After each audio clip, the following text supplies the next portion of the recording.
الشيطان الرجيم بسم الله الرحمن الرحيم السلام عليكم ورحمة الله وبركاته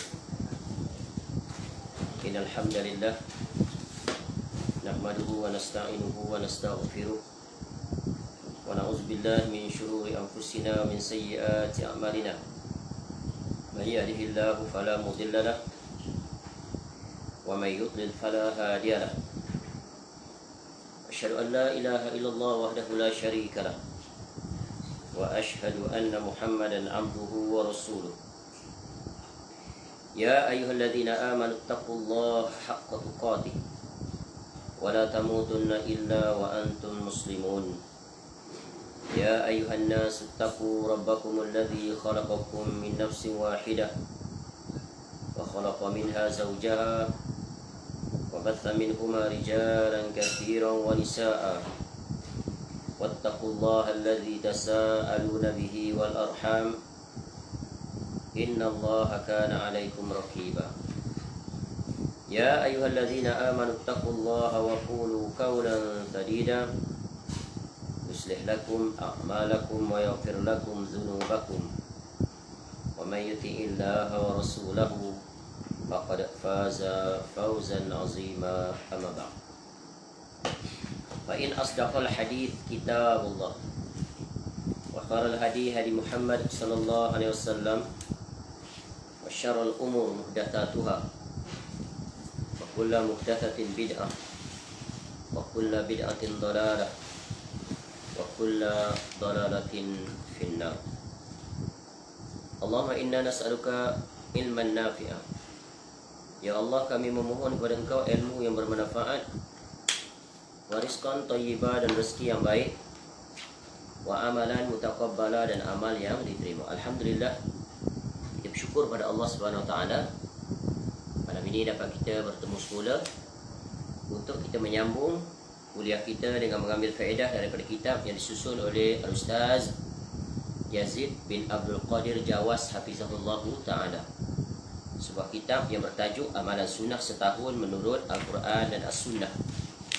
Sebuah kitab yang besar sekali faedahnya untuk mendekatkan dan mengakrabkan kita kepada sunnah-sunnah Nabi SAW, di mana Al-Ustaz Hafizahullah Ta'ala memuatkan 27 bab, iaitu 27 perbahasan yang dibunai dengan 4 bab sebagai mukadimah penting ya, sebelum memasuki bab yang berkaitan dengan tajuk ini.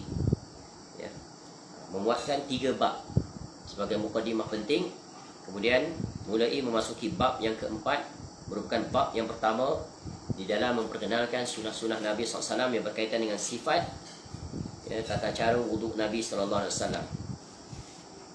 Dan kita masih lagi berada pada bab yang kelima, iaitu bab pada menyatakan sunnah-sunnah yang berkaitan dengan sifat, yakni tata cara solat Nabi SAW. Dan kita berada pada poin yang ke-28 ya, poin yang ke-28 iaitu yang berkaitan dengan perbahasan amalan-amalan yang berkaitan dengan tata cara solat Nabi SAW. Baik, buka muka surat 163 ya, iaitu poin yang ke-28, sunnah-sunnah, bukan poin 28, poin yang ke-37, muka surat 171, di mana sebelum ini kita telah berhenti kepada ya, poin yang ke-36, iaitu sunnah-sunnah dalam tasyahud awal.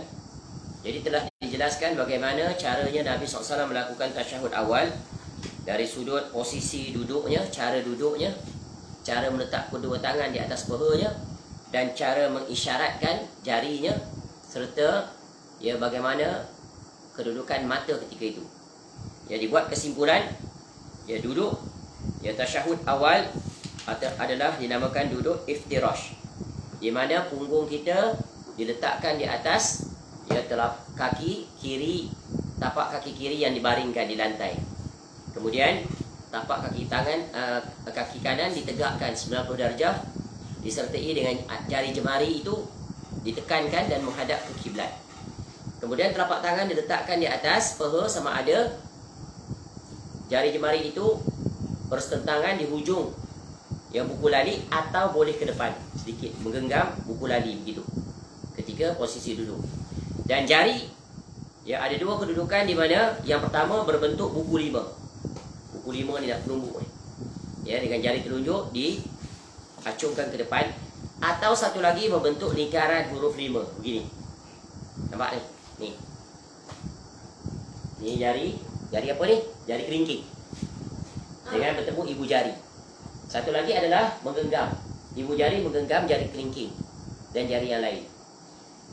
Dan sebagaimana telah disebut, ya, para ulama memberikan pelbagai pendapat mengikut mazhab, ya, yang berbeza ketika tasyahud. Kalau mazhab Maliki menggerak-gerakkan dari awal sampai akhir. Kalau mazhab Syafi'i, asyhadu an la ilaha illallah, ya, mengangkat tangan kaki, jari. Kemudian mazhab yang lain, kalau tak silap mazhab Hambali, ketika disebut nama Allah. Jadi ini adalah perkara yang luas, maka bolehlah diamalkan, ya, mana-mana satu daripada cara tersebut. Baik. Adapun kita di Nusantara ini, kerana yang bermazhab Syafi'i, majoritinya iaitu pada tasyahud itu asyhadu an la ilaha illallah. Apa makna tasyahud? Iaitu, ya, menyaksikan syahadah, iaitu menyaksikan, iaitu kalimah syahadatain. Asyhadu an la ilaha illallah wa asyhadu an la ilaha illallah wa asyhadu anna Muhammadan abduhu wa rasuluh. Jadi di antara bacaannya, ya, di dalamnya ada termasuk di situ adalah, iaitu bacaan intinya adalah kita menyaksikan, kita mengakui, kita mengikrarkan diri, aku naik saksi, aku bersaksi bahawa tidak ada ilah yang berhak diibadahi dengan benar melainkan Allah, dan, ya, iaitu Nabi Muhammad SAW adalah seorang Rasul dan hamba-Nya. Baik. Sekarang kita berpindah kepada poin yang ke-37. Dan di situ juga kita telah diperkenalkan dengan beberapa bacaan dalam tasyahud awal. Ya, ada banyak bacaannya, ya, dan telah dijelaskan tentang bacaan-bacaannya. Baik, sekarang kita masuk poin yang ke-37, surat 171. Dia berkata, Al-Ustaz Hafizahullah Ta'ala, termasuk dari sunnah Nabi SAW adalah membaca selawat pada tasyahud awal dan tasyahud akhir. Nabi SAW telah mengajarkan bermacam-macam, yakni pelbagai bacaan selawat. Di antaranya yaitu Allahumma salli ala Muhammad wa ala ali Muhammad kama sallaita ala Ibrahim wa ala ali Ibrahim innaka Hamidum Majid. Allahumma barik ala Muhammad wa ala ali Muhammad kama barakta ala Ibrahim wa ala ali Ibrahim innaka Hamidum Majid. Jadi ini adalah pengarang Hafizahullah Ta'ala berpendapat bahawa pada tahiyat awal, ya, hendaklah dibaca tasyahud dan dibacakan sesudahnya berselawat. Adapun, ya, kalau kita melihat perbahasan di kalangan para ulama, ya, dalam bab bacaan ini, ya, jumhur mengatakan bahawa ketika berada di tahiyat awal cukup kita membaca tasyahud awal, ya, tidak membaca, iaitu berselawat pada Nabi SAW. Adapun berselawat kepada Nabi SAW nanti berada posisinya, kedudukannya pada kedudukan tahiyat akhir, ya. Jadi ada dua pendapat. Pendapat yang pertama, ini adalah pendapat majoriti, dan pendapat inilah yang lebih benar, iaitu cukup membaca selawat tasyahud, ya, tidak diiringi dengan berselawat. Adapun berselawat nanti dibaca ketika tahiyat akhir. Ya, untuk perinciannya bolehlah dirujuk di dalam kitab-kitab fiqh. Di situ dijelaskan. Ya, jadi bila kita menyatakan tentang berselawat ini, nanti kita akan, ya, kaitkan dengan pada tahiyat akhir. Baik. Dan selawat yang dibaca ini adalah selawat yang terkenal. Yang selawat ini yang kita baca di dalam pada posisi tahiyat akhir, di mana selawat ini adalah selawat yang paling agung. Kerana apa? Kerana dia dibaca di dalam dalam solat. Jadi selawat yang menduduki ranking nombor 1 iaitu selawat ini. Ya, selawat yang dipanggil selawat Ibrahimiyah. Allahumma salli ala Muhammad wa ala ali Muhammad ila akhir selawat. Baik. Jadi membaca selawat ini, ya, hukumnya adalah mustahab pada tasyahud awal. Ya, tidak disunahkan membacanya. Ini dua pendapat tadi. Ya, tapi jumhur mengatakan tidak disunahkan membacanya pada tahiyat awal. Namun jika ingin berpegang pada pendapat yang pertama, disunahkan, maka bacalah. Ya. Baik, sebab ada dalil yang mengatakan ya Abu Bakar As-Siddiq radhiyallahu an ketika berada di tahiyat awal membaca dengan cepat. Maknanya baca cepat itu hanya sekadar sampai kepada iaitu tasyahud saja. Kalau termasuk padanya berselawat tentu lama ketika duduk di antara tahiyat awal itu. Baik, ini di antara beberapa, nanti ada perbahasan tentang dalilnya, tapi kita tidak ingin masuk di dalam perincian-perincian itu. Cukup kita mengatakan bahawa ya jumhurnya adalah yang membaca tahiyat sahaja, dan itulah yang kita amalkan, yang kita belajar. Baik, ini adalah bentuk selawat yang pertama yang didatangkan oleh pengarang hafizahullah ta'ala, atau membaca selawat yang kedua, yaitu Allahumma salli ala Muhammad wa ala azwajihi wa zurriyyatihi kama sallaita ala ali Ibrahim wa barik ala Muhammad wa ala azwajihi wa zurriyyatihi kama barakta ala ali Ibrahim innaka Hamidum Majid. Ini adalah bentuk selawat yang barangkali majoriti kita tak pernah baca. Kerana apa? Kerana kita diajar hanya baca satu bentuk saja, variasi, dan diperkenalkan pun satu saja. Ya, padahal banyak wajah-wajah, ya, pilihan-pilihan yang boleh kita baca. Maka sebagaimana kaedah ya yang disebut oleh ya pengarang hafizahullah ta'ala sebelum ini, iaitu zikir-zikir yang berkaitan dengan ya perbuatan bacaan Nabi SAW ya dalam doa iftitah, ya ketika rukuk, ketika i'tidal, ketika sujud, ketika duduk di antara dua sujud, dan juga ketika berada pada tahiyat akhir, iaitu hendaklah kita memvariasikan bacaan. Sesekali baca yang ini, sesekali baca yang itu. Kerana apa? Kerana pengarang hafizahullah ta'ala mengingatkan kepada kita tentang 3 faedah. Ya, ingat ni kalau ada exam, kita akan buat soalan ni. Apa faedahnya kita membaca ya tidak tetap satu bacaan saja, ya, dalam posisi di mana Nabi SAW mempelbagaikan bacaan. Ya, inilah dia masalah sistem pendidikan kita, mengajar hanya satu bacaan.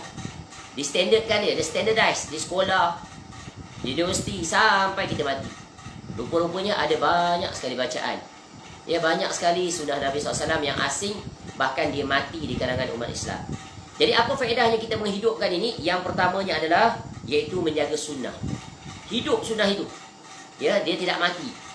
Dan sunnah itu menjadi akrab dengan kita, bukan sesuatu yang asing. Yang kedua, mengikuti dan mengamalkan sunnah, iaitu mencontohi Nabi SAW. Kerana Nabi SAW mempelbagaikan bacaan.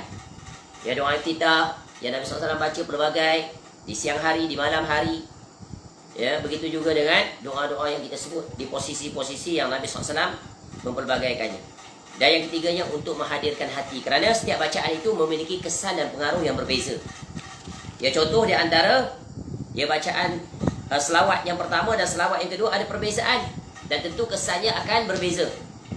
Ya, di mana selawat yang kedua ini adalah ya di mana Nabi SAW ya membacanya Allahumma salli ala Muhammad wa ala azwajihi wa zurriyyatihi. Ya Allah, berikanlah selawat untuk Muhammad, isteri-isterinya dan keturunannya, sebagaimana engkau telah memberikan selawat untuk keluarga Ibrahim, kama seperti sallaita ala ali Ibrahim. Yang depannya sama.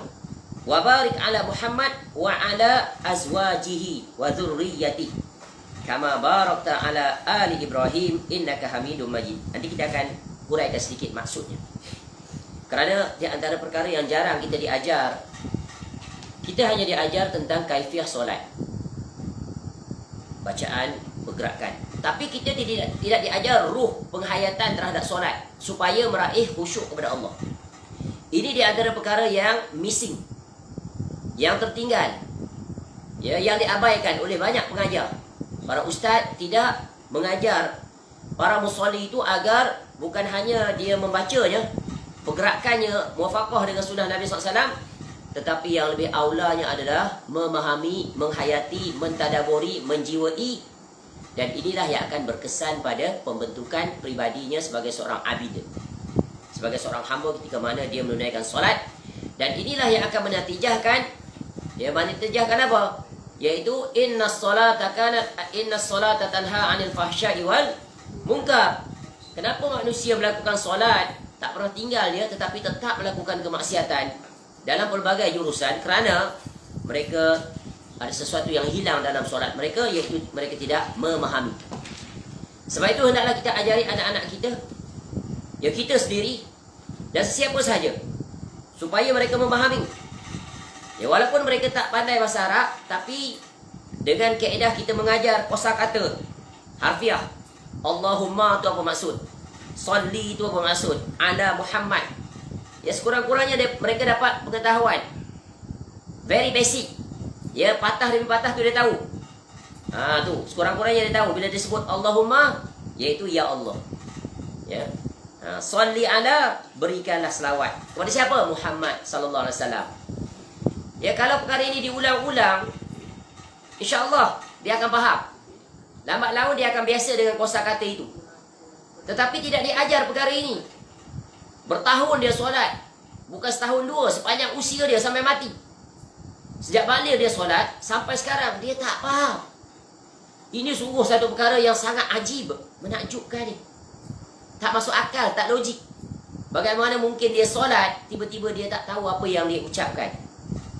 Ya, ibarat kita dia bercakap kepada orang Jerman.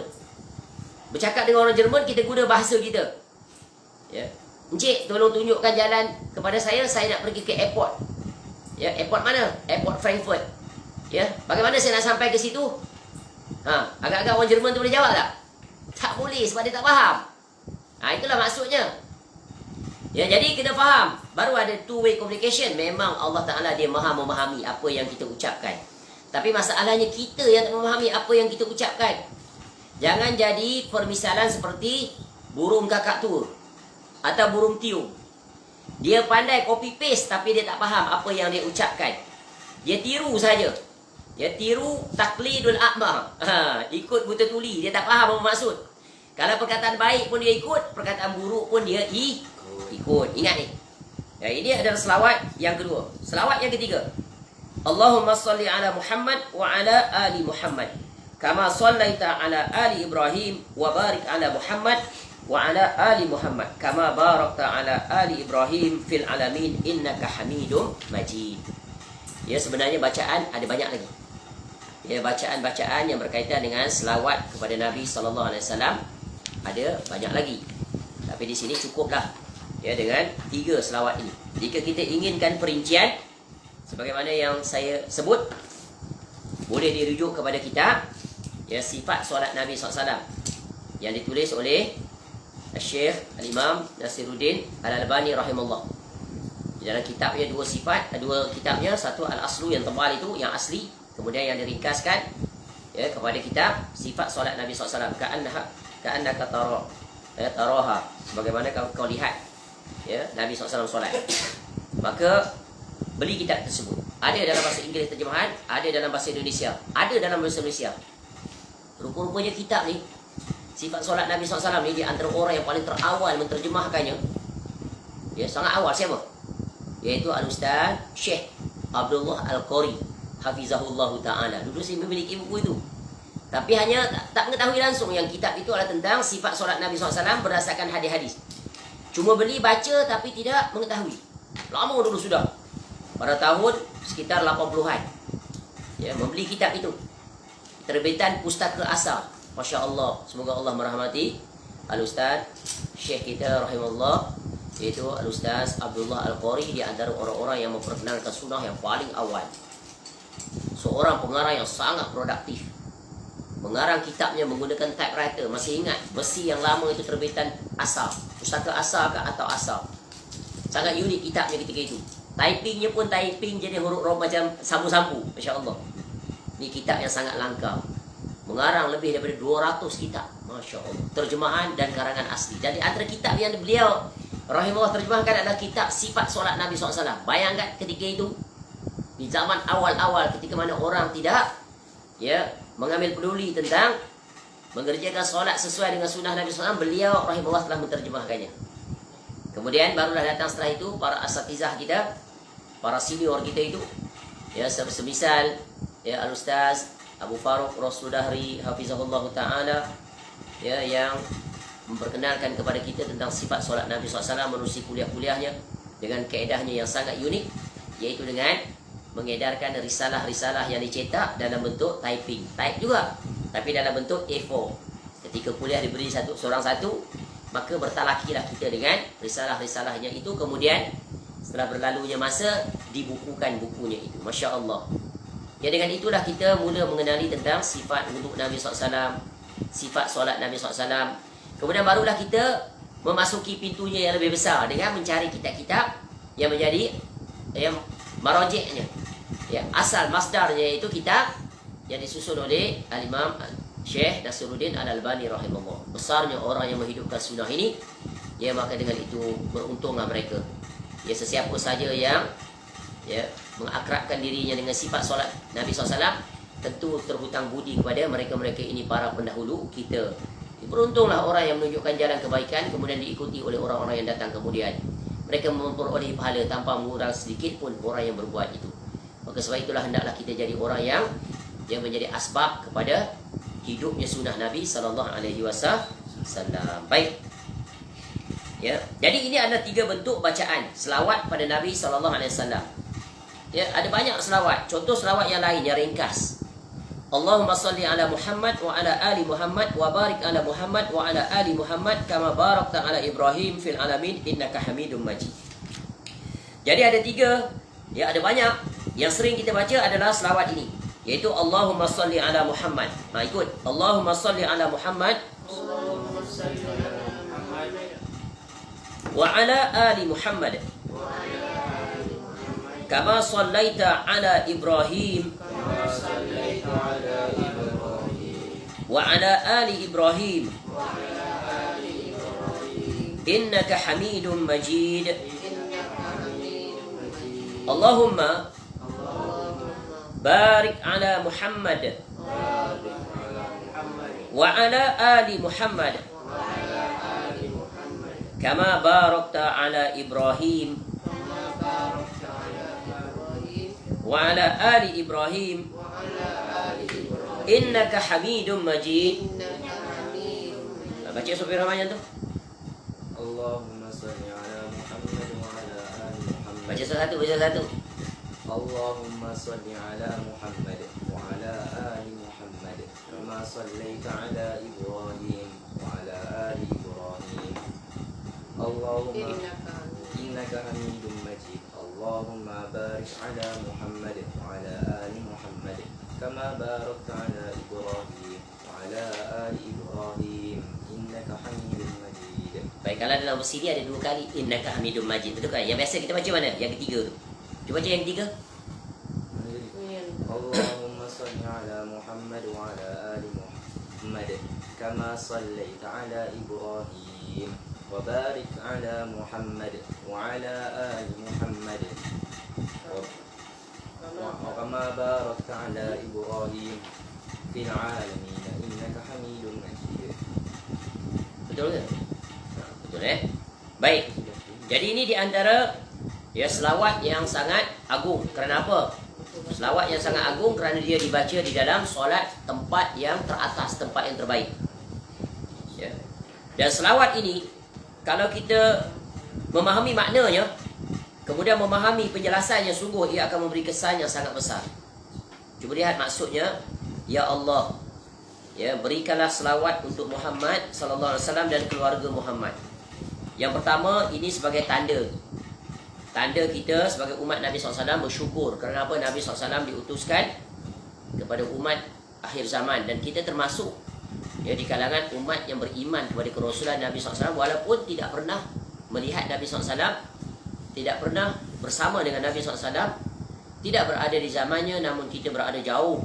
Namun kita mengimani Nabi SAW sebagai seorang Rasul yang diutuskan oleh Allah Ta'ala. Kita beriman, dan sebagai tanda syukur, maka di antara perkara yang Allah perintahkan kepada kita adalah yaitu berselawat pada Nabi SAW. Sebagaimana yang Allah perintahkan, yang semua kita ketahui dan insya-Allah kesemua kita hafal. Cuba Sofi Rahman baca ayat perintah Allah untuk kita berselawat kepada Nabi SAW.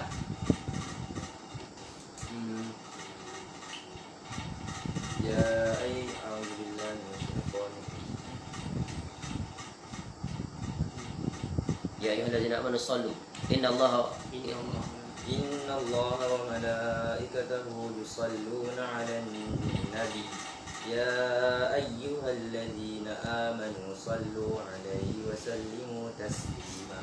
Baik, dalam ayat ini Allah memerintahkan, menjelaskan sesungguhnya Allah dan para malaikatnya berselawat kepada Nabi ya sallallahu alaihi wasallam.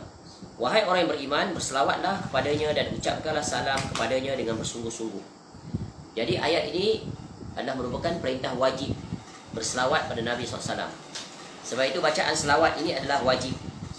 Ya, bacaan selawat dia termasuk sunnah Nabi SAW yang wajib dibaca pada tasyahud akhir. Ya. Jadi Allah menjelaskan bahawa dirinya sendiri, yakni Allah Ta'ala dan para malaikatnya berselawat pada Nabi SAW. Yang menunjukkan betapa tingginya kedudukan dan kemuliaan Nabi SAW di sisi Allah Ta'ala dan para malaikatnya. Ya, kemudian Allah memerintahkan kita, wahai orang yang beriman. Hanya orang yang beriman sajalah yang akan mendengar, yang mengimani, meyakini dan melaksanakan apa yang Allah perintahkan. Berselawatlah kepadanya dan ucapkanlah salam kepadanya dengan bersungguh-sungguh. Surah Al-Ahzab ayat 56. Ayat ini memberi maksud bahawa Allah Ta'ala menghabarkan kepada hamba-hambanya akan kedudukan yang tinggi dan mulia ya, dari salah seorang hamba dan rasulnya, yaitu Nabi SAW. Allah Ta'ala, selawat daripada Allah Ta'ala itu bermaksud apa? Yaitu Allah memuji, menyanjung, memuliakan dan membesarkan ya, kedudukan Nabi SAW di hadapan seluruh makhluknya. Itu maksud Allah Ta'ala berselawat kepada Nabi SAW. Yang keduanya, Allah Ta'ala memerintahkan penduduk ya, penghuni alamul a'la, yaitu penghuni langit. Siapa mereka itu? Yaitu para malaikat yang dekat dengan Allah. Seluruh malaikat, termasuk padanya siapa? Jibril alaihissalam, ya, Mikail, ya, Israfil dan sebagainya. Ya, untuk mereka juga berselawat kepada Nabi SAW sebagai bentuk apa? Bentuk pemuliaan dan penghormatan pada Nabi SAW. Yang ketiga, Allah perintahkan penduduk bumi, yaitu orang yang beriman, alamus sufla, ya, alam rendah, supaya mereka berselawat dan mengucapkan salam pada Nabi SAW yang mulia. Itu sebagai apa? Tanda kita bersyukur, berterima kasih. Ya, kerana Nabi SAW adalah seorang Rasul sebagai rahmatan lil alamin. Datangnya Nabi SAW menyelamatkan kita, mengeluarkan kita daripada kegelapan kepada cahaya, kegelapan jahiliah, kesyirikan kepada cahaya keimanan dan ketakwaan.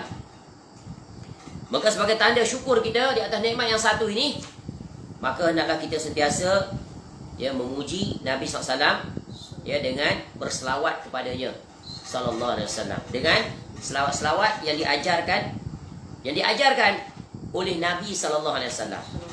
Ya, sebab selawat ini adalah ibadah dan ibadah itu adalah tauqifiyah. Maka hendaklah kita ya, berselawat pada Nabi SAW sesuai yang diajarkan oleh Nabi SAW. Jangan berpaling daripada itu. Sama ada ketika kita berada di dalam solat atau di luar daripada solat. Kenapa? Kerana ada perintah. Ya, sebagaimana pernah satu ketika hadis riwayat daripada Ibnu Mas'ud radhiyallahu an, ya, telah berkata Bashir bin Sa'ad, ya, wahai Rasulullah, ya, Allah telah memerintahkan, ya, Allah telah amarana Allahu an tusalliya alaika, fa kaifa nusalli alaika.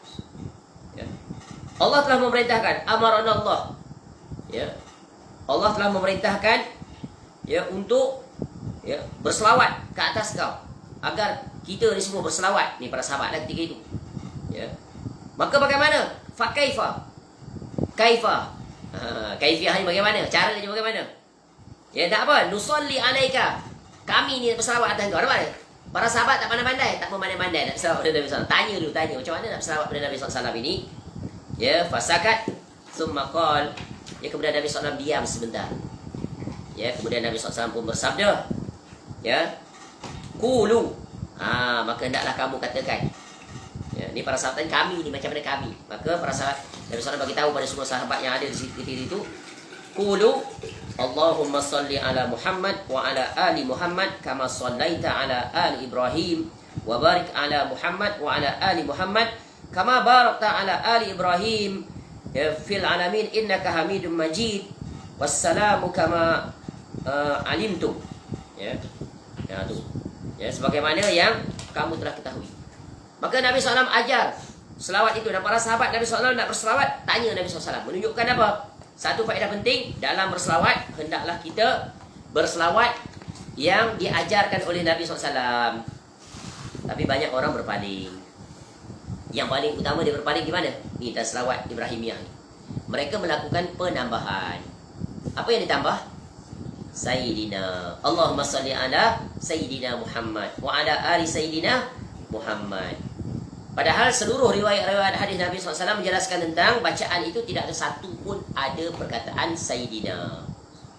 Bahkan Nabi SAW melarang memanggil Nabi SAW sebagai Sayyid dalam hadis yang lain. Nampak perkara kecil. Ya. Bila ditanya alasan kenapa kamu letakkan Sayyidina, untuk memuliakan Nabi SAW, kata mereka. Ini kan lebih bagus sebagai bentuk penghormatan. Kalaulah itu lebih bagus, tentu Nabi SAW telah memerintahkan kita untuk meletakkan perkataan Sayyidina. Kenapa? Kerana tidak ada faktor yang menghalang Nabi SAW untuk melakukan perkara tersebut. Ya, Nabi SAW boleh saja berlaku kerana tidak ada faktor menghalang Nabi SAW tidak melakukan tersebut. Dan perkara untuk melakukannya ada, tapi Nabi SAW tidak berbuat. Menunjukkan apa? Bila berbuat sesuatu yang tidak ada faktor penghalang dan Nabi SAW mampu berbuat, maka itu adalah bid'ah. Itu kaedah. Sebab apa? Menokok tambah sesuatu yang tak dilakukan oleh Nabi SAW. Maka menjadi pelajaran yang sangat besar. Bukan senang untuk teguh berjalan di atas sunnah Nabi SAW. Kerana banyak orang telah menyelisihi perkara yang satu ini. Ya, sebab itulah Nabi SAW, bagaimana yang sering kita ulang berkaitan dengan bid'ah ini dan juga sunnah, banyak sekali Nabi SAW memperingatkan kita jangan terjatuh ke dalam perkara bid'ah. Daripada sekecil perkara. Sebab bila dia kecil, nanti dia besar, dia akan jadi lawan. Bila sunnah yang bid'ah yang kecil itu sudah merata dan jadi menjadi amalan, maka dia akan mematikan sunnah. Dan bila untuk dimatikan dia, untuk dihidupkan sunnah, memang sulit. Manusia akan meninggalkannya, bahkan menentang sunnah itu. Ya, kerana apa? Mereka telah disibukkan dengan perkara-perkara yang bertentangan dengan sunnah. Itulah bencananya. Sebab itu kita sering mengungkapkan perkataan Fudail bin Iyad rahimahullah, al-bid'atu ahabu iblis minal maksiyah, wal maksiyatu yutabu minha, wal bid'atu la yutabu minha. Kaedah emas. Hendaklah kita pegang, maka kita akan selamat. Kita akan cinta, menikmati untuk berpegang teguh dengan sunnah. Ya. Iaitu syaitan itu lebih menyintai pelaku bid'ah berbanding dengan pelaku maksiat. Kerana apa? Kerana pelaku bid'ah, pelaku maksiat, mereka akan bertaubat. Mereka ada peluang untuk bertaubat kepada Allah kerana mereka mengetahui apa yang mereka buat itu adalah maksiat. Tetapi pelaku bid'ah sulit untuk dia bertaubat. Kenapa? Dia menganggap bid'ah itu adalah ibadah. Kita tegur dia, bukan dia nak dengar, bahkan dia membantah. Ya, bahkan dia menyalahkan kita pula. Tak sayang Nabi, dia kata. Bila tak baca Sayyidina, sallallahu alaihi wasallam. Masya Allah. Tengok ni lafaz-lafaznya. Ya, pelbagai semua lafaznya, tidak ada satu pun yang ada tambahan Sayyidina. Sebab tu ingat kaedah yang disebut oleh Al-Imam Ibn Katsir rahimahullah dalam kitab tafsirnya, tafsir Ibn Katsir Al-Quran Al-Azim itu. Ya, dan ketika menjelaskan tentang pahala membaca Al-Quran yang dihadiahkan kepada orang yang telah meninggal tak sampai, iaitu dengan satu perkataan ungkapan para salaf. Apa dia? Lau kana khairan la sabaquna ilaih. Sekiranya satu perbuatan itu baik, yang kamu dakwa itu baik, tentu para sahabat telah mendahului kamu dalam melakukannya. Namun kenyataannya mereka tidak melakukannya. Menunjukkan apa? Perkara itu adalah perkara baru yang diadakan. Baik, kembali. Jadi kita berselawat pada Nabi SAW kerana ia adalah perintah Allah Ta'ala. Ya, dan banyak hadis-hadis yang menjelaskan tentang bab ini, sehingga para ulama mengarang kitab-kitab khusus tentang sifat selawat kepada Nabi SAW, tempat-tempat dan waktu yang disyariatkan untuk mengucapkan selawat dan salam pada Nabi SAW, dan bid'ah dalam selawat pada Nabi SAW. Ya. Dan ada ancaman bagi orang-orang yang bila disebut nama Nabi SAW, jika dia tidak berselawat ketika itu, maka dia akan mendapat kerugian, kecelakaan, kehinaan. Sebagaimana dalam hadis disebutkan, raghima anfu rajulin zukirtu indahu falam yusalli alayya. Terhina, celakalah seseorang yang apabila namaku disebut di sisinya, namun dia tidak berselawat atasku. Ya. Sebab itu kita hendaklah melatih diri kita, lisan kita ini ringan. Ya, selalu disebut. Ingat, bila disebut nama Muhammad, disebut Nabi, disebut Rasul, maka hendaklah diiringi dengan sallallahu alaihi wasallam. Sama ada yang menyampaikan kuliah ini, yang mendengar kuliah, yang menulis, maka ketika dia tulis, maka hendaklah dia berselawat pada Nabi SAW. Sebab itulah mulianya ahlul hadis. Ya. Kenapa para ulama hadis ini mulia? Kerana mereka adalah orang yang paling dekat dengan Nabi SAW. Kerana ketika mereka menulis hadis-hadis Nabi SAW, mengajarkan hadis-hadis Nabi SAW, mereka pasti akan berselawat pada Nabi SAW. Ketika mereka membaca hadis, contoh, ya, an Abu Hafs, ya, Umar radhiyallahu an, qala Rasulullah, mesti depannya apa? Sallallahu alaihi wasallam. Dan yang mendengarnya juga hendaklah berselawat pada Nabi SAW. Jangan letih, jangan jemu. Walau berulang kali dia ucap, kecuali kadang-kadang dia berceramah terlalu cepat, dia terlepas untuk menyebutnya. Ya, banyak penceramah yang jarang menyebut selawat pada Nabi SAW. Ya, sepatutnya ketika dia sebut Nabi, Rasul, Muhammad, dia hendaklah menyebut sallallahu alaihi wasallam. Ada orang yang salah penempatan. Ketika nama Nabi, ketika nama Rasul, ketika nama Muhammad, dia tak sebut sekali-sekali aja sallallahu alaihi wasallam. Tapi yang dia buat menyelisih sudah. Ketika tengah berbicara, tengah bercakap, tengah berceramah, Allahumma salli ala Muhammad wa ala ali Muhammad. Kejap ceramah, tak habis ayat lagi, ayat tergantung, Allahumma salli ala Muhammad. Itu tidak dituntut cara seperti itu. Itu masalah dari segi komunikasi. Ayat tergantung. Tiba-tiba saja berselawat dalam bercakap. Ini kan menyebabkan ada communication breakdown. Ada interference dari segi komunikasi. Nabi SAW ajar kita berselawat itu bukan cara seperti itu. Caranya seperti nama disebut. Kalau kita dalam mengucap, dalam pengucapan ni, kuliah ni, ya, ketika nama disebut, 3 keadaan ni, ya, kamu semua bila sebut Nabi SAW, Rasul SAW, Muhammad SAW, ini dia yang benarnya. Ini yang dimaksudkan Inna Allah wa malaikatahu. Ini yang disebutkan tadi, Raghima anfu rajulin zukirtu indahu falam yusalli alayya. Atau dalam hadis yang lain disebut al-bakhilu man zukirtu indahu falam yusalli alayya. Dua, yang pertama adalah celaka, kehinaan dah bagi seseorang yang apabila namaku disebut di sisinya, dia tidak berselawat kepadaku. Dan yang kedua dia adalah al-bakhilu. Nabi SAW menyebutkan, ya, bakhil seseorang itu. Cukuplah seorang itu dikatakan bakhil bila, ya, namaku disebut di hadapannya. Dia tidak berselawat kepadaku. Kerana apa? Kerana dia adalah termasuk orang yang meremehkan anugerah Allah Ta'ala yang akan diberikan kepadanya. Satu, dia memuliakan Nabi SAW dan dia telah memenuhi perintah Allah. Yang kedua, Allah Ta'ala bagi dia satu ganjaran yang sungguh menakjubkan, tak padan dengan sekali dia ucap, iaitu man shalla alayya salatan sallallahu alaihi biha asyra. Barang siapa yang dia berselawat kepadaku sekali, niscaya Allah Ta'ala berselawat kepadanya 10 kali. Maknanya dia apa? Dapat apa? Dapat rahmat, berkah. Allah Ta'ala yang ya, memberikan rahmat kepadanya, ya, mengampuni dosanya, ya, dan sebagainya. Ini satu nikmat yang sangat agung. Sebab itu jangan memandang ringan. Sebab itu di dalam berselawat, ikutlah cara yang diajar oleh Nabi SAW. Ya, dan berselawat itu mestilah dengan kesungguhan. Jangan Allahumma salli ala Muhammad. Bukan begitu. Kemas. Allahumma salli ala Muhammad sallallahu alaihi wasallam. Ya. Sebab itu selawat-selawat ini hendaklah dibuat sesuai dengan cara yang diajar oleh Nabi sallallahu alaihi wasallam. Dan Nabi sallallahu alaihi wasallam telah mengajar tentang bacaannya, caranya, tempatnya. Ya, di antara tempat-tempatnya yang sangat kita dituntut untuk berselawat kepada Nabi sallallahu alaihi wasallam di mana? Iaitu tempat ni di dalam tasyahud. Ya, dengan bentuk bacaan tadi.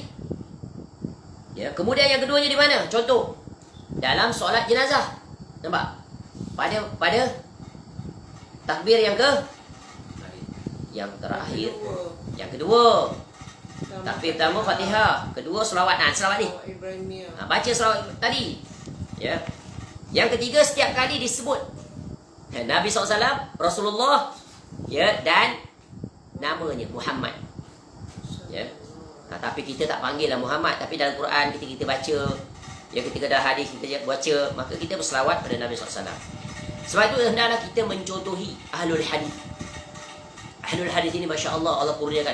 Sebab itu disebutkan orang yang paling banyak berselawat kepada Nabi SAW adalah ahlul hadis.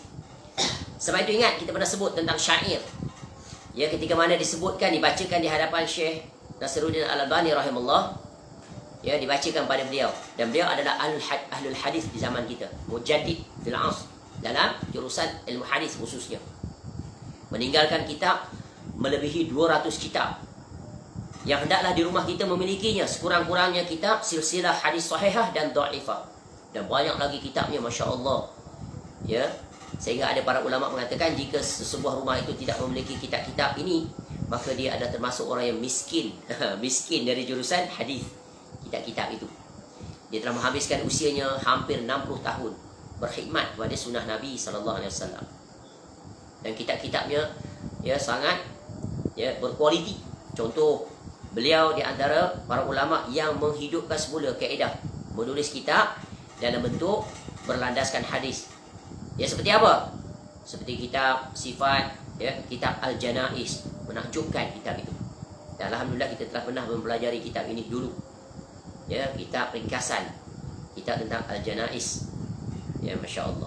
Juga mempelajari kitab sifat solat Nabi SAW daripada guru-guru kita. Ya, baik.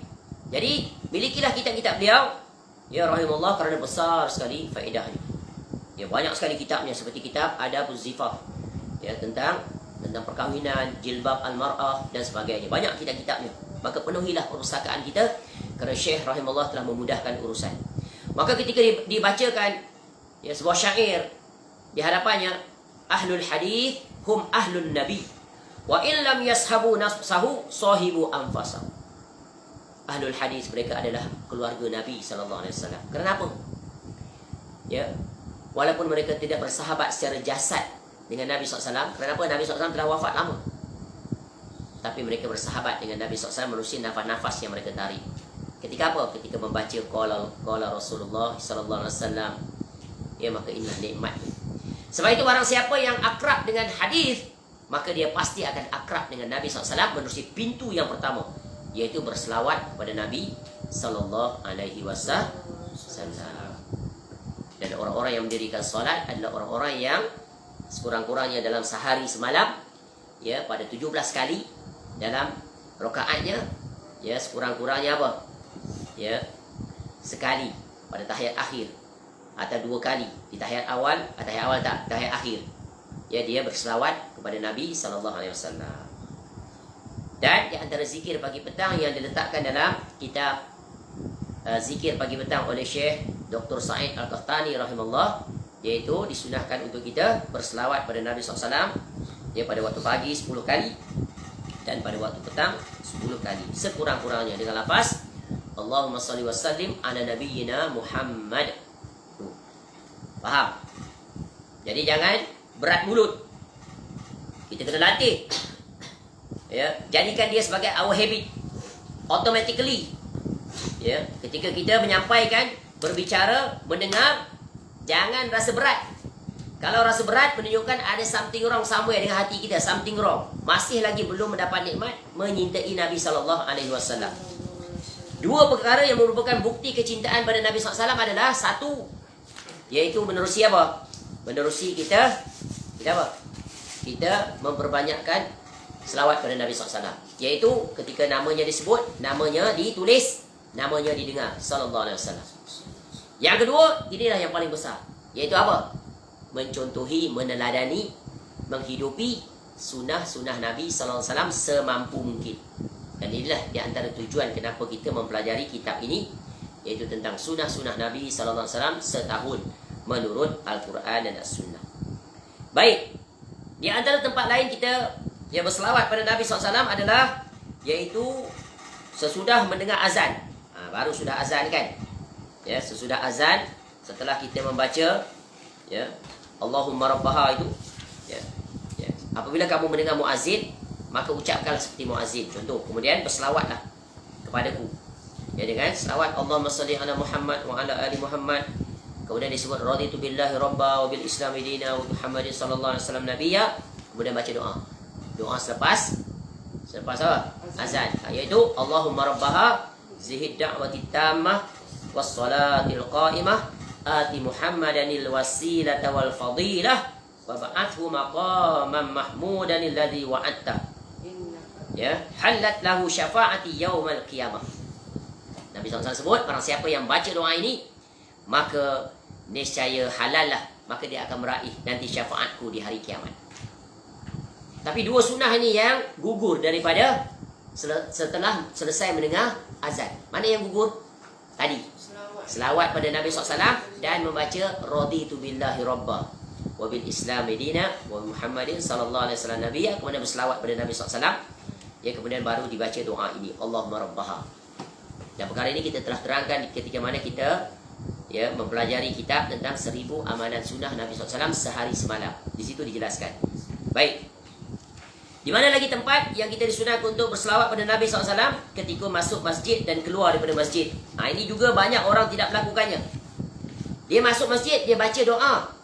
Ya, seperti Allah maftah li abwaaba rahmatik. Ketika dia masuk, dia baca doa ini. Tapi hendaklah sebelum itu dia berselawat pada Nabi SAW terlebih dahulu. Ya, Allahumma inni as'aluka min fadlik. Itu ketika dia keluar. Ya, sebagaimana Nabi SAW mengajarkan kepada kita, idza dakhala ahadukumul masjid falyusallim ala nabiyyi sallallahu alaihi wasallam thumma liyaqul Allahumma iftah li, dan seterusnya. Beringat ni. Tapi lama dah tak pergi masjid. Qadarullah. Sebab tak cukup lagi dos yang kedua. Insya-Allah. Coming soon insya-Allah. Dengan itu langkah kita akan sampai kembali ke masjid insya-Allah. Ya. Satu-satunya rumah yang dicintai. Lebih dicintai daripada rumah sendiri. Rumah apa? Rumah Allah. Itulah tempat muazzin mengumandangkan azan. Nikmat. Semoga kita termasuk di dalam sabda Nabi SAW. Salah satu daripada 7 kelompok yang akan mendapat naungan Allah dari bawah naungan arasnya, menjadi orang yang very special di padang mahsyar. Iaitu salah satunya adalah warajulun qalbuhu, apa dia? Warajulun qalbuhu fil masah. Warajulun qalbuhu mu'allaqun fil masajid. Ni siapa ni? Lelaki ke perempuan? Lelaki. Bermakna perempuan tak dapat? Tak. Perempuan dia tempat terbaik adalah di rumahnya, tempat terbaik adalah di kamarnya. Maka dia tentu juga termasuk. Bila dia, sebab itu perempuan ini senang sekali para wanita untuk mendapat anugerah daripada Allah. Kenapa? Ya, apabila dia taat kepada suami, menunaikan yang wajib, maka masuklah mana-mana pintu syurga. Tu, senang tak? Senang. Tapi nak berbuat senang tak? Sulit. Jadi, ini di antara tempat-tempatnya, ada banyak lagi lah tempat-tempat di mana kita dituntut untuk selawat kepada Nabi SAW ketika kita berdoa pada malam Jumaat, pada hari Jumaat, kita duduk di dalam majlis ilmu, ketika memulakan membaca doa, ketika menutup majlis ilmu. Ya, dan berselawat ini juga ia di dalam segala keadaan, tidak terikat. Ada satu bentuk terikat dengan tempat dan waktu, ada satu lagi terbuka. Ya, kerana perintahnya adalah berselawat tadi umum. Boleh saja kita berselawat kepada Nabi SAW. Ya, tapi kita tidak boleh mengkhususkan sesuatu yang tak dikhususkan oleh Nabi SAW. Contoh, kita buat satu kaifiah. Hari Isnin khusus berselawat pada Nabi SAW 1000 kali. Hari Selasa zikir la ilaha illallah 1000 kali. Itu jangan memandai-mandai. Ya, kerana apa? Nabi SAW tidak menggezetkan seperti itu. Tetapi kalau kita tidak menetapkannya terbuka, kebiasaan kita sering berselawat pada Nabi SAW di sela-sela masa dalam drive kita, musafir kita, sambil duduk menyapu, sambil duduk memasak, sambil bagi makan ayam, sambil menebas, sambil menanam, ya, dan sebagainya, kita berselawat pada Nabi SAW, maka itu adalah perkara yang tidak dimuqayyad, yang tidak diikat dengan waktu.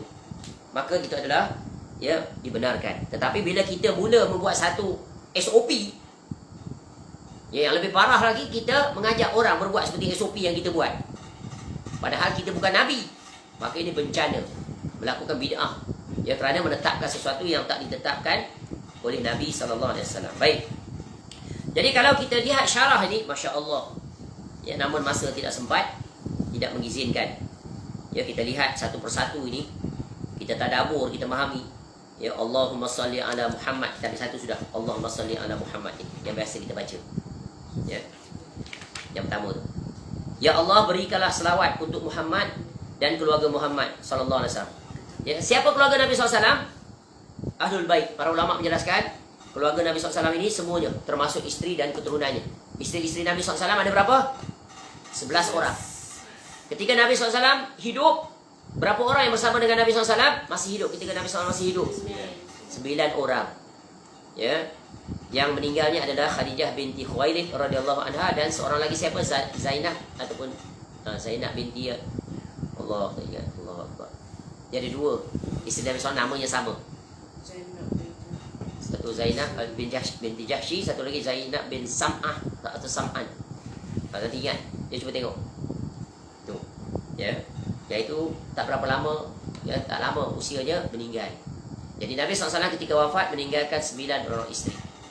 Dan hanya menerusi istrinya Khadijah binti Khuwailid radhiyallahu anha lah yang melahirkan zuriat Nabi SAW yang bertebaran sampai ke hari ini. Ramai menerusi jalur, ya, iaitu Husain dan Hasan radhiyallahu anhuma. Dan kita memuliakan Ahlul Bait Nabi sallallahu alaihi wasallam, ya, dari sisi keturunannya dan dari sisi kejauh dekatannya dengan sunnah Nabi sallallahu alaihi wasallam. Mereka juga seperti orang lain, ya, tidak dijamin bagi mereka untuk memasuki syurga, kerana hadis menyebutkan, ya, nasab mereka tidak akan menyelamatkan mereka nanti. Yang menyelamatkan mereka adalah apa? Iman dan takwa. Tapi kita tetap wajib memuliakan, ya, apabila mereka itu memang keturunan Nabi SAW, kita memuliakan dari jurusan itu. Tetapi dari jurusan yang kedua, kita lihat, jika mereka muwafaqah dengan sunnah Nabi SAW, maka sempurnalah mereka itu teladan kita. Kerana mereka mewarisi daripada datuknya Nabi SAW, berjalan di antara 2 perkara. Ada di antara keturunan Nabi SAW yang menyelisihi sunnah Nabi SAW. Bahkan mereka menjadi pelopor kepada perkara-perkara bid'ah yang dilarang oleh Nabi SAW.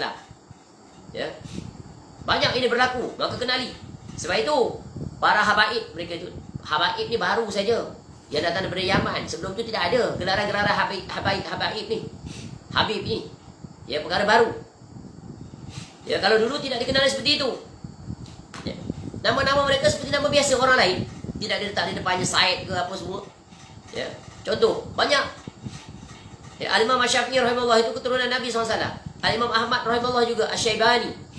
Ya. Syekh Abdul Qadir Al-Jalani rahimahullah itu keturunan Nabi SAW, tapi tidak diletakkan di depannya. Dipanggil mereka itu Al-Imam, Sahih, Syekh dan sebagainya. Dan banyak. Ya. Cuma baru sekarang. Tapi lihat. Ya. Lihat di sisi apa? Muwafaqah atau tidak mereka itu dengan sunnah Nabi SAW. Ada di antara mereka pelopor kepada, ya, amalan-amalan bid'ah. Ada mereka yang sesat. Ada mereka yang menjadi pemuka-pemuka pemahaman yang sesat seperti Syiah dan sebagainya. Dan ini hendaklah kita ketahui. Ya, sebab itu Nabi SAW menyebutkan nasab itu tidak akan mendahuluinya mereka. Yang akan mendahului mereka adalah amal. Sebagaimana dalam Arba'in An-Nawawiyah dan itulah hadis-hadis yang lain. Ya, kemudian sebagaimana engkau telah melimpahkan selawat untuk Ibrahim dan keluarga Ibrahim AS. Ya, keluarga Ibrahim AS siapa? 2 anaknya. Siapa anak Nabi Ibrahim AS? Nabi Ismail AS dan jalurnya sampai kepada Nabi SAW. Nabi Isa AS jalurnya sampai kepada last sekali Nabi Isa AS.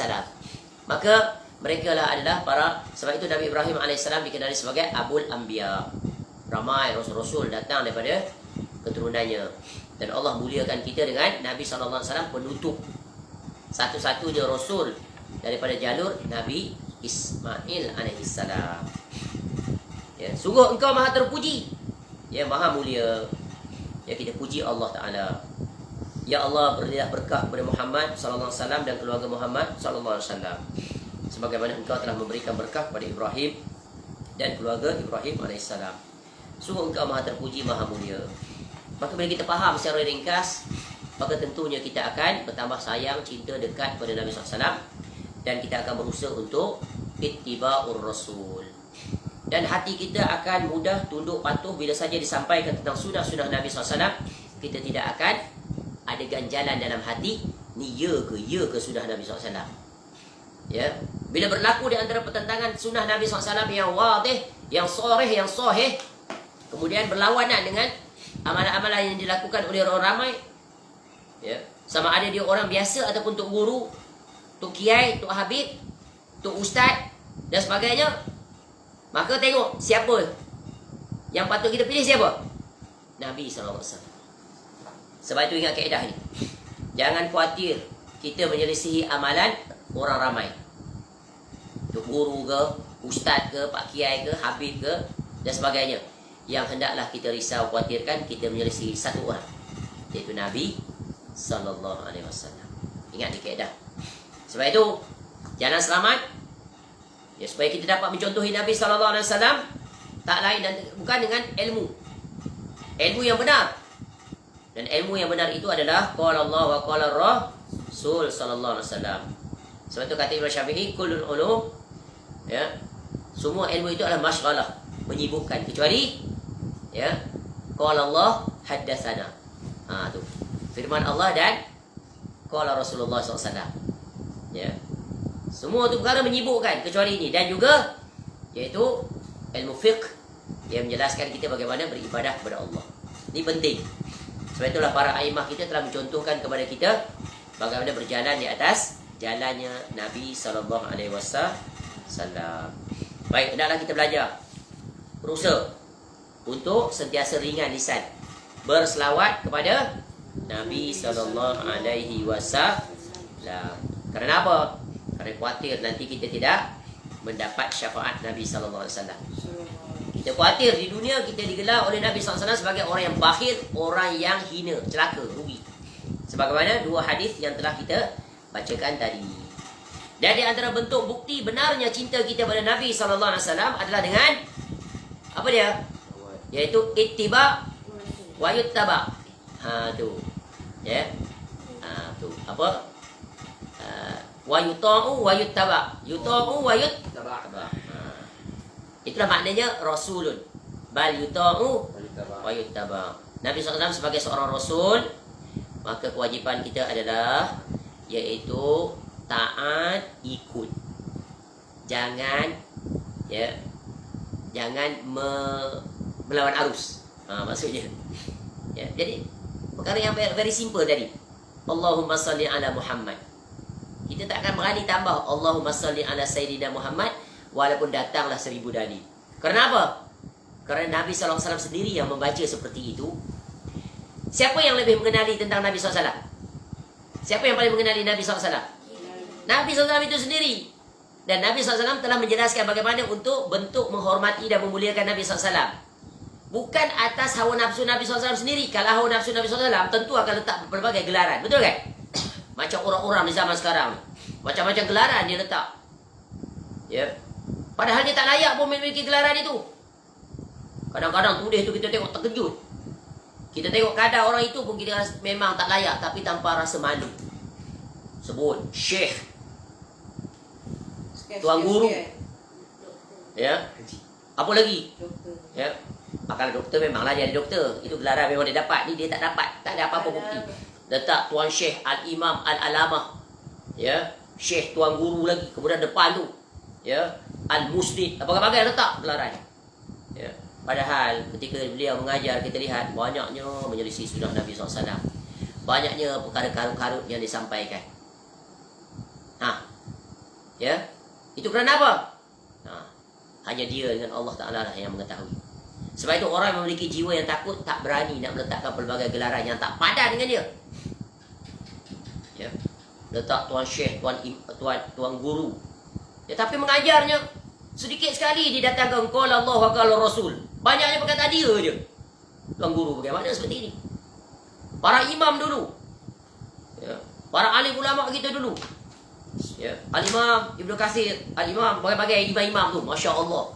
Bila mereka menulis, mereka berceramah, mereka dahulukan qala Allah wa qala Rasul sallallahu alaihi wasallam. Padan dengan kedudukan mereka itu. Dan dibuktikan dengan banyaknya kitab-kitab mereka itu yang sungguh menakjubkan. Yang jika dihimpun orang di zaman sekarang barangkali sulit untuk menandingi mereka itu. Sebut saja contoh Al-Imam Ibnu Jarir At-Tabari. Lihat tafsirnya, masya Allah, mengerikan, menakutkan, menakjubkan. Ini ibaratnya very impossible. untuk orang di zaman sekarang mengarang sepertinya. Bagaimana? Setiap pendapat-pendapat yang berkaitan dengan setiap ayat itu didatangkan pendapat-pendapat dan disertai dengan sanad. Berkata sekian, ini perkataan ni. Poin nombor 2, sekian. Masya Allah. Ni very superb ni kat sini ni. Sebab tu dipanggil imam, hafiz. Orang sekarang al-hafiz tapi hafiz Quran. Itu pun belum tentu. Orang dulu bukan hanya hafal Quran, hafal hadis. Bukan hanya hafal hadis, sanad, matan. Ya, bukan setakat itu. Detail terperinci. Perawinya, namanya kalau sama, ni perawi yang mana ni? Ya, ni hujung namanya sekian, kalau ada kunyah yang sama ni, yang mana yang beza ni? Dalam hadis ni siapa yang pemiliknya? Sangat terperinci.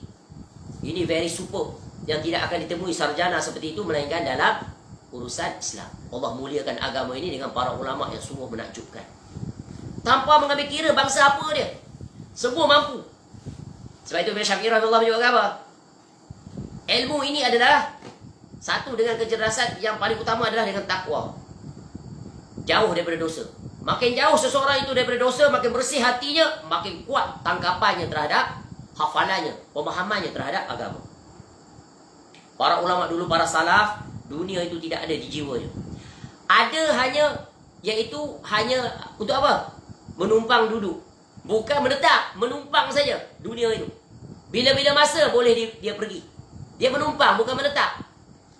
Tapi di zaman ini, ya, dunia itu menetap dalam hatinya.